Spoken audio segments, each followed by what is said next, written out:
అంతిమ దైవ గ్రంథం ఖుర్ఆన్ 28 అల్ ఖసస్ కథల సూరా. ఖురాన్ సందేశం ప్రతి ఇంటికి, ప్రతి హృదయానికి, మానవుల కోసం ఉనికిలోనికి తీసుకురాబడిన ఉత్తమ సమాజం మీరే. ఖురాన్ 3:110. ఉత్తమ సమాజ నిర్మాణం కోసం దైవ గ్రంథం ఖురాన్ గురించి తెలియజేయాల్సిన బాధ్యత మనపై ఉంది. దీనిలో భాగం నా ఈ ప్రయత్నమైన ఛానల్ని సబ్స్క్రైబ్ చేసి మీరు భాగస్వాములు అవ్వండి. ఉత్తమ సమాజ నిర్మాణం మన లక్ష్యం.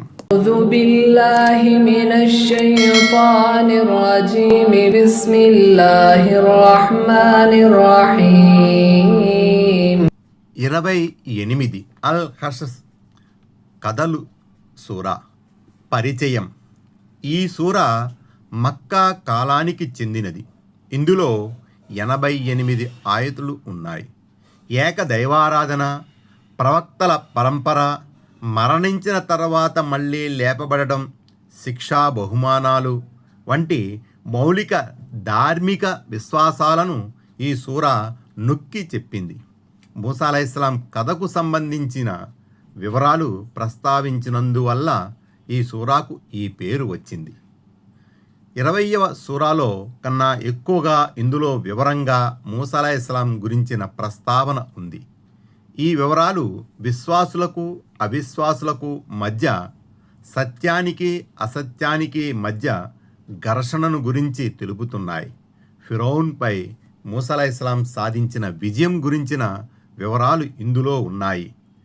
అవిశ్వాసుల పరిస్థితి ఇందులో తెలియజేయడం జరిగింది. విశ్వాసులు పొందే సాఫల్యం, వారికి లభించే బహుమానం గురించి చెప్పడం జరిగింది. అల్లాహ్ చాలా కరుణామయుడని, జాతులు తప్పులకు పాల్పడనంత వరకు ఆయన ఎవరినీ నాశనం చేయలేదని, ఆయన ప్రజల వద్దకు తన సందేశహరులను పంపి వారికి దైవాగ్రహం గురించిన హెచ్చరికలు ముందుగానే చేశాడని వివరిస్తూ ఈ సూరా ఏకదైవారాధన సూత్రాలతో ముగుస్తుంది.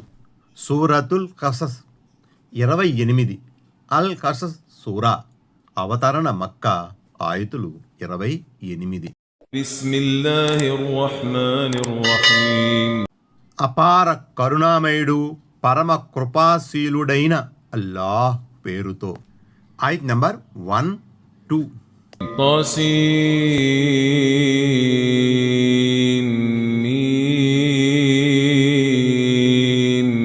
ఆయత్ నంబర్ 1.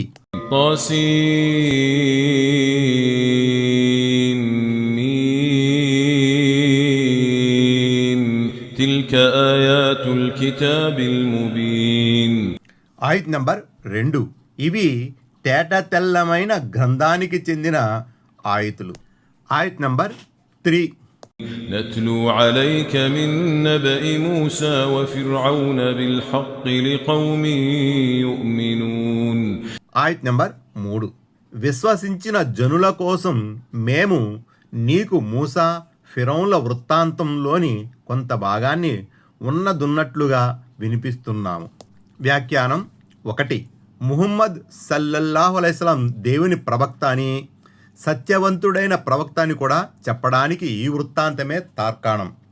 లేకపోతే వేల సంవత్సరాల క్రితం జరిగిన సంఘటనను చదవరాని ఒక సాధారణ వ్యక్తి యథాతథంగా ప్రజలకు వినిపించడం సాధ్యమయ్యే పని కాదు. అయితే ఆయన సల్లల్లాహు అలైహిస్సలాం వినిపించే ఈ వృత్తాంతం ద్వారా ప్రయోజనం చేకూరేది మటుకు విశ్వాసులకే. ఎందుకంటే విశ్వసించిన వారు మాత్రమే తమ ప్రవక్త చెప్పే విషయాలను విని వాటిని సత్యమని ధ్రువపరుస్తారు, వాటి నుండి గుణపాఠం నేర్చుకుంటారు. ఆయత్ నంబర్ 4.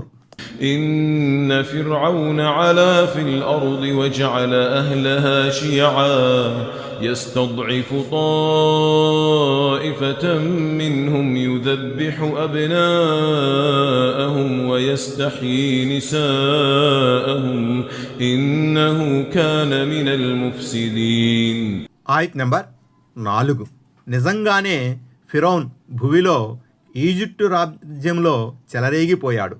అక్కడి ప్రజలను విభిన్న వర్గాలుగా విభజించాడు. వారిలో ఒక వర్గం వారిని మరీ బలహీనుల్ని చేసేశాడు.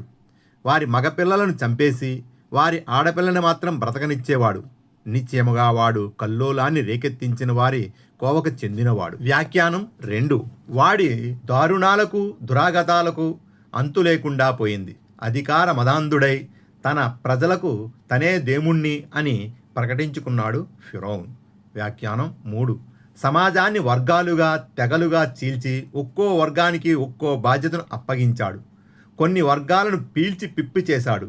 వ్యాఖ్యానం 4.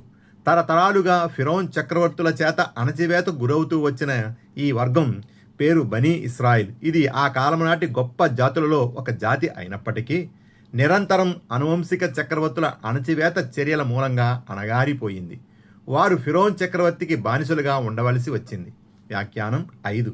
ఫిరౌన్ చక్రవర్తి బనీ ఇస్రాయిల్ వారిపై పగబట్టడానికి కారణం లేకపోలేదు. ఇస్రాయిల్ సంతతిలో జన్మించే ఒక పిల్లవాని చేతిలో ఫిరౌన్ అంతమవుతాడని, అతని రాజ్యాధికారం కూడా పరిసమాప్తమవుతుందని జ్యోతిష్కులు జోస్యం చెప్పారు. ఈ ప్రమాదం నుంచి తప్పించుకోవడానికి ఫిరౌన్ చేసిన ఉపాయం ఏమిటో తెలుసా? ఇస్రాయేల్ వంశీయులలో పుట్టే ప్రతి మగపిల్లవాడిని చంపేయాలి, ఆడపిల్లల్ని మాత్రం బ్రతకనివ్వాలి. వారి చేత వెట్టి చాకిరీ చేయించుకోవచ్చు. కానీ జ్యోతిష్కుడు చెప్పింది ఒకవేళ నిజం అయ్యే పక్షంలో ఆ సంఘటన నుంచి తాను తప్పించుకోలేనన్న జ్ఞానం ఆ మూర్ఖుడి లేకపోయింది. ఒకవేళ జ్యోతిష్కుడు చెప్పేది అబద్ధమైతే మగపిల్లల్ని చంపించడంలో అర్థమే లేదు. ఫతహుల్ ఖదీర్. మరికొంతమంది కథనం ప్రకారం హజరత్ ఇబ్రాహీం అలైహిస్సలాం కాలం నుంచి ఈ శుభవార్త ఒక తరం నుంచి ఇంకో తరానికి అందుతూ వస్తుంది. ఇస్రాయేల్ సంతతిలో ఒక అబ్బాయి పుడతాడు. అతడు ఈజిప్టులోని నిరంకుశ రాజరికానికి చరమగీతం పాడుతాడు. బనీ ఇస్రాయేల్ వంశస్థులు ఈ విషయాన్ని చెప్పుకుంటూ ఉండగా ఫిరౌన్ జాతి వారు విని ఆ విషయాన్ని ఫిరౌన్కు చెప్పారు. దాంతో ఫిరౌన్ ఇస్రాయేల్ సంతతి వారిపై కన్నెర్ర చేశాడు. వారి సంతతిలో పుట్టే ప్రతి మగపిల్లవాణ్ణి నిర్దాక్షిణ్యంగా చంపించేవాడు. ఇబ్నే కసీర్. ఆయత్ నంబర్ 5. ونريد أن نمن على الذين استضعفوا في الأرض ونجعلهم أئمة ونجعلهم الوارثين. ఆయత్ నంబర్ 5. భూమిలో మరీ బలహీనులు చేసి అణచవేయబడిన ఆ జనులను అనుగ్రహించాలని, వారికి సారథ్య బాధ్యతలు అప్పగించాలని, వారి భూమికి వారసులుగా చేయాలని మేము కోరుతున్నాము. వ్యాఖ్యానం 6. కానీ అల్లాహ్ తలచింది ఇంకొకటి. తరతరాలుగా పీడించబడుతున్న ఈ జాతిపై కారుణ్య ప్రభు జాలి చూపాడు. అత్యంత బలహీనులుగా పరిగణించబడుతున్న ఇస్రాయిలీయులనే ప్రాక్ పశ్చిమాలకు నాయకుల్ని చేశాడు. అల్ అరాఫ్ 137. అంతేకాదు ధార్మికంగా కూడా వారికి సారథ్య బాధ్యతల్ని అప్పగించాడు. ఆయత్ నంబర్ 6. ونمكن لهم في الأرض ونري فرعون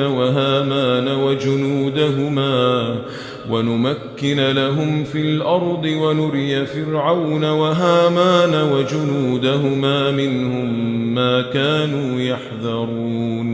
ఆయత్ నంబర్ 6. భూమిలో వారికి ప్రాబల్యాన్ని స్థిరత్వాన్ని ప్రసాదించాలని, ఫిరౌన్, హామాను మరియు వారి సైన్యాలకు వారు దేనికి భయపడుతూ ఉండేవారో దాన్నే చూపాలని మేము అభిలషించాము. వ్యాఖ్యానం 7.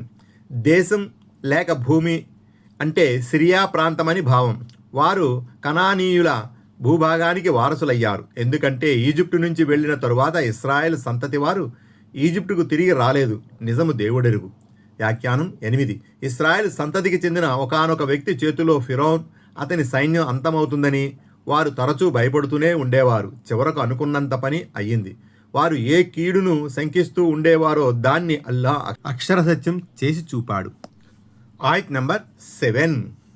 وأوحينا إلى أم موسى أن أرضعيه فإذا خفت عليه فألقيه في اليم ولا تخافي ولا تحزني إنا رادوه إليك وجاعلوه من المرسلين. ఆయత్ నంబర్ 7. మేము మూసా అలైహిస్సలాం తల్లికి ఇలా సూచించాము, నువ్వు అతనికి పాలిస్తూ ఉండు. అతని విషయంలో నువ్వు ఎప్పుడు ప్రమాదాన్ని పసిగట్టినా అతన్ని నదిలో విడిచిపెట్టు. భయపడకు, దుఃఖించకు. నిశ్చయముగా మేమతన్ని నీ వైపుకే మరలిస్తాం. ఇంకా మేమతన్ని మా ప్రవక్తలలో ఒకడుగా చేసుకుంటాము. వ్యాఖ్యానం 9. సూచించాం అంటే ఆమె మదిలో ఈ ఆలోచనను కలిగించాం అని భావం. అంతేగాని దీన్ని దైవ ప్రవక్తలకు అందజేయబడే వహీ దైవ సందేశంగా భావించకూడదు. ఒకవేళ ఈ సూచన దైవదూత ద్వారా ఆమెకు అంది ఉన్నా ఆమెను అంటే మూసా అలైహిస్సలాం తల్లిని దైవ ప్రవక్తగా పరిగణించవలసిన అవసరం లేదు. ఎందుకంటే దైవదూతలు ఒక్కోసారి సామాన్య మనుషుల వద్దకు కూడా వస్తుంటారు. ఉదాహరణకు బట్టతలవాడు, కుష్ఠిరోగి, గుడ్డివాడు దగ్గరకు దైవదూత వచ్చినట్లు హదీసు ద్వారా రూఢి అవుతుంది.